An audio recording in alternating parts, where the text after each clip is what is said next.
మిమ్మల్ని చూస్తుంటే మనసుకి ఎంత ఊరటగా ఉందో తెలుసా అమ్మా? మిమ్మల్ని కలుసుకుంటే బాగుంటుందని శానా దినాలుగా అనుకుంటున్నాను. ఆ రోజు జరిగిన యాక్సిడెంట్ని తలుచుకుంటుంటే ఇప్పుడు కూడా నా ఒళ్ళంతా వణికిపోతుంది.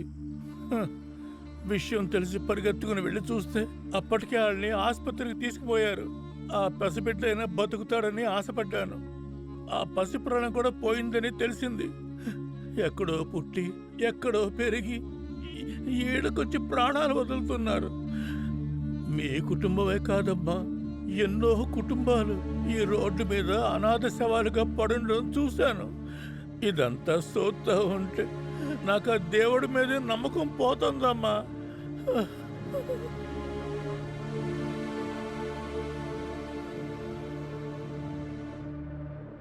మీరా మీరా